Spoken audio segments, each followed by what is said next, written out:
Well, to discuss more, we're joined now by Dr. Sona Kazemi, assistant professor at the University of Wisconsin-La Crosse. Sona, great to have you with us on I-24 News this evening. UN experts, they're warning that human rights are being left out of the current framework. But what does that mean for Iranians? Are these talks further legitimizing the same regime who massacred 40,000 protesters at the beginning of this year? Or is there a feeling of optimism inside Tehran? Thank you for having me. And I'm always touched by the fact that you bring the Iranian people into the equation and don't forget them. This is actually a chronic problem in all these deals that the world powers want to make with Iran. As soon as they sit on the table, they worry about the regime's external threats, but then they forget about what the regime is doing to the Iranian people and what the Iranian people actually want, who are the true, owners of this country. Like the country belongs to them. So as we see with the JCPOA, there was no mention of the Iranian people that Obama, worked so hard to architect. And on the other side, we have this deal that has no trace, no article on this deal talks about the stopping of executions, freeing political prisoners, letting the January protesters go. None of that is happening. And the regime is executing a protester almost every 3 hours. So Iranian people are really infuriated and disappointed at this deal. Especially because President Trump, many times, several times, if not tens of times, repeatedly said that help is on the way. We're gonna help you to free your country, your love for democracy, your love for emancipation. We see that, we acknowledge that, and then yet this looks like a complete U.S. surrender and capitulation to the Islamic Republic. And the funny thing is, they're not seeing it that way. They're still seeing it, their supporters at least, maybe the 10% supporters that they have, who parade, missiles around the street in like pink uniforms, and they even have women for doing that.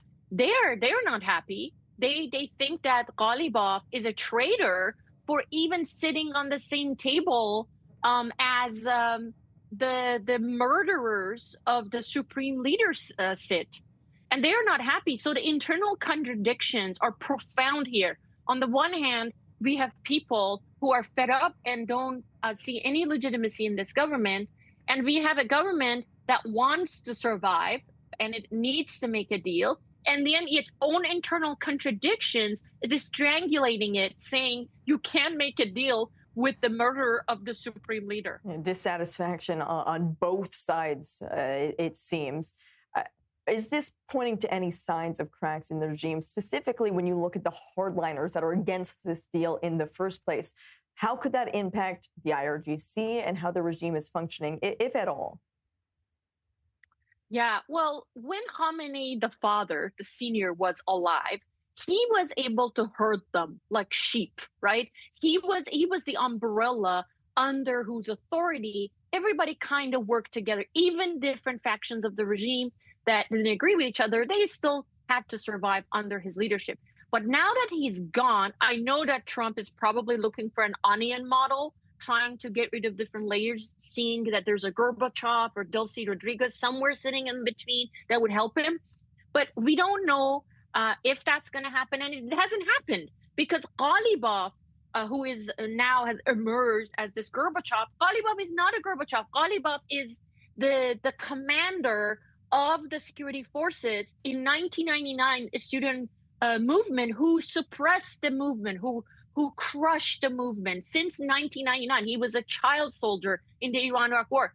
And this is the trajectory of all these commanders. They have emerged as soldiers in the Iraq War. They've radicalized more and more, and then they have been corrupted, and then they have been commanders. So Ghalibaf is not the Gorbachev that